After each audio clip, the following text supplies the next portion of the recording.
Hey, good morning, and welcome to what feels like a weekly roundup of what's new in the world of Turrican 2. I almost have enough Turrican 2 videos to make its own playlist. Should I just put... I'll probably end up putting them in their own playlist. Um, a weird thing happened. I have been a lifelong preacher at the church of Turrican 2. Like, I will tell anybody that it is one of the best games ever made. And not in my wildest dreams would I imagine that 30 years after I first played it, I would have to choose between my favourite port of Turrican 2. It's so weird. Like, nothing for a long time. Well, there was, again, and it'll probably be in this playlist that I'm going to make, but I've already put on my channel some of the weird Turrican 2, like, spin-offs. So there was that weird T2002 game, I think it was for the PC, but then someone ported it to the Game Boy Advance, and I've already looked at that. That was really weird, but super cool. I've looked at the Universal Soldier port, if you want to call it that, the sort of like licensed Universal Soldier game that was essentially Turrican 2 for the Mega Drive and the SNES in all but name. And it's awful. Like, the Mega Drive version is bad, and the SNES version is worse. So I've looked at all of those, and there was the weird CD32 one, which was the same, and that it was like a collection of all of the Turrican games together, but essentially the same game. And then all of a sudden the PlayStation 4 port and the Nintendo Switch port come out. It was Anthology that added the map, and that was a huge thing. Like, that, I've spoken about it multiple times. Absolutely blew me away. And then I played Turrican 2 AGA, and a really peculiar thing happened. So I have been, because I've got the A500 Mini, the consoleized Amiga, I've decided to really see what people are making for it, because it was like this birth of new Amiga enthusiasm. So I was like, cool, let's see what people are doing with it. And I found out that someone's made something called a Mini Amiga, which is a complete installed feature packed, and I mean feature packed, it's got everything you would need in there, version of Workbench, like ready to go. It's got all of your, you know, ahoy matey needs. It's got music, production and players. It's got tracker software on there. It's got all the Paint Shop and Photoshop and everything else you would need on there. It's got all Workbench tools. It's got obviously drawers full of games. It's got demos. It's got betas. It's got everything. It's even got a version of Doom running, like a native Amiga port of Doom running on there. Because I guess because John Carmack said no, it can't be done. So why not? It runs on everything else, right? So I've been playing with that, and to do that I needed a new USB chip. So I got myself a new USB like little thumb drive, and I was like, well, I want to put Turrican AGA on there because I want to be able to play it. So I formatted the drive, I put it all in, and I just went to sonicsloth.io and downloaded Turrican AGA, which I thought was exactly the same as the one I've previously played. No, it's been updated, and boy, the updates for this thing, they are something special. The thing that excites me the most is not the updates that have been added to Turrican AGA, like not what's been added, but what could be added. Like, I'm looking towards the future. If this is the level of commitment that you know, Sloth Games, Sonic Sloth Games has, the commitment that they have to that project at the moment, imagine what can be done in the future with the updates that have just been added. I am so looking forward to what's coming. And I'll be honest with you, and this is like really weird for me to say, I think Turrican 2 AGA is now the definitive way to play that game. I said it. I think it is. I think if you take the original Amiga version, the T2002 version, the PlayStation 4 version, and Turrican AGA, I think Turrican AGA is at the top now. It hasn't got the map, but still. Alright, let's have a quick look at the footage. Okay, first things first, let's have a quick look at some of the new menu items, and then we'll move on to some of the larger, more exciting stuff in a second. Right at the top of the list, we've got a brand new, or at least I think it's brand new. I can't remember if it was in the previous build, but I don't think it was. It's an audio menu. The audio menu has 2 sliders in there which allow you to adjust the sound effects and music to your preferred level. The next thing on the main menu just says story, and all this is a shortcut. Like before starting the game, if you let the opening demo roll, I think it's about 4 or 5 times, it cuts to like this sort of anime, sort of manga inspired cinematic that basically shows the intro of the game, how you end up on the planet, and sort of the main motivation of the character. It's not super important, but it's really cool, and it's been drawn again for the PC CD-ROM version. All of the other control options are still there. It's still set up for original joysticks or new joysticks or USB joysticks or PlayStation controllers, Xbox controllers, CD32 controllers, basically whatever you want to throw at this thing, there is an option there. You can also, and I don't remember if this was in the previous build, do custom control setups where you've got auto fire and you can rebind some of the controls. Now, this is the thing that I really want to get into. This is the new addition, which absolutely blew me away when I found it.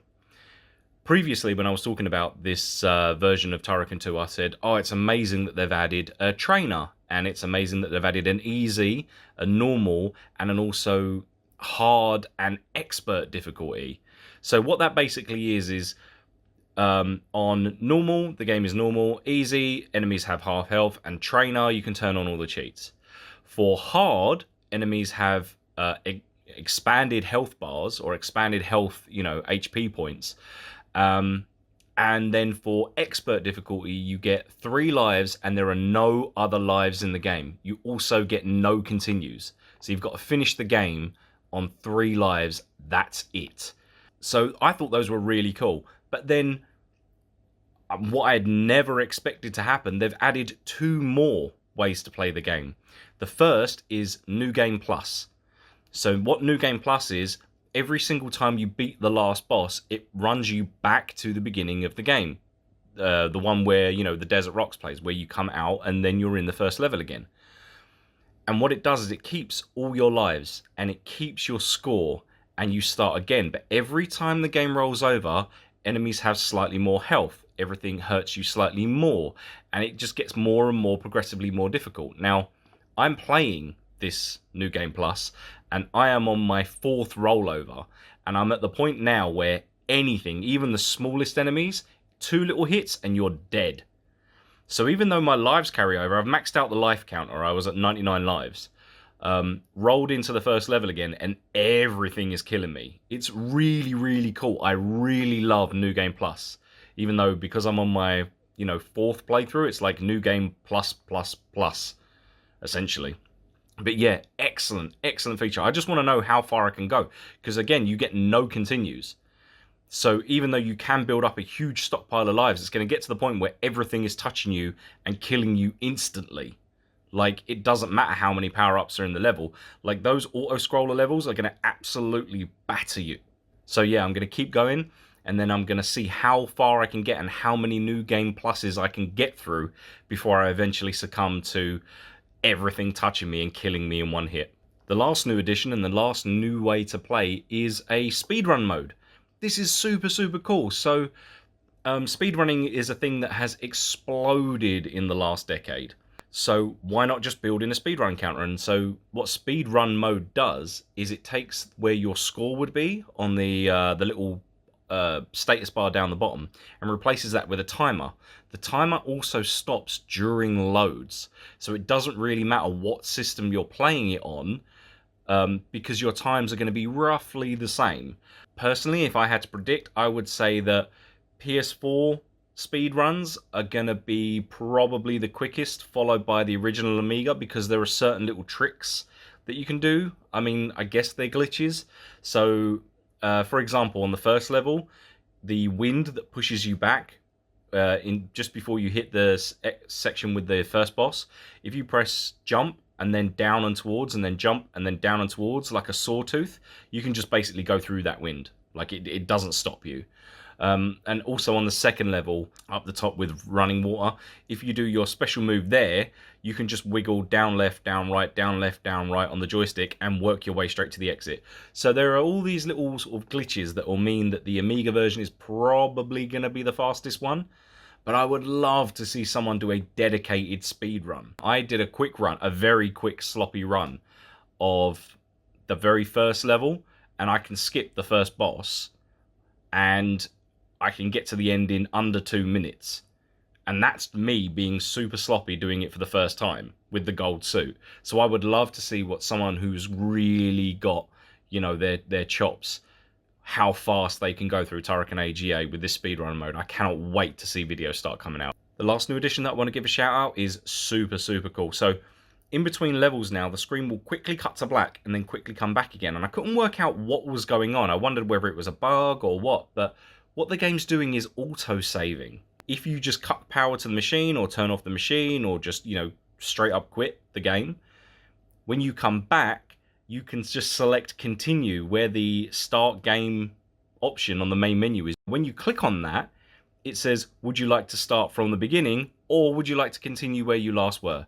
This is amazing. I've had the A500 Mini hard lock on me a couple of times and I love the fact that they've added autosaves. This really does make things super user-friendly. Hey, editing me here. Just waiting for a little bit of that video to render out. And I thought while I was waiting, I just want to say, if anyone from Sonic Sloth Games or anyone that worked on Turrican AGA is watching, firstly, love your work.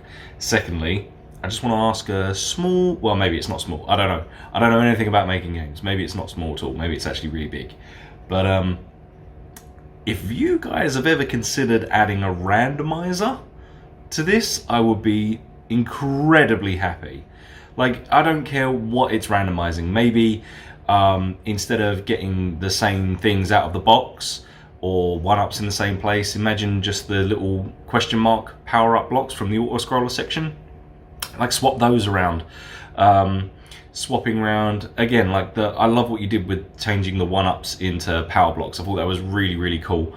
But yeah, if you could change everything to question mark blocks, or maybe randomize the levels, or randomize the sprite, I don't care. Go crazy, go mental, randomize anything.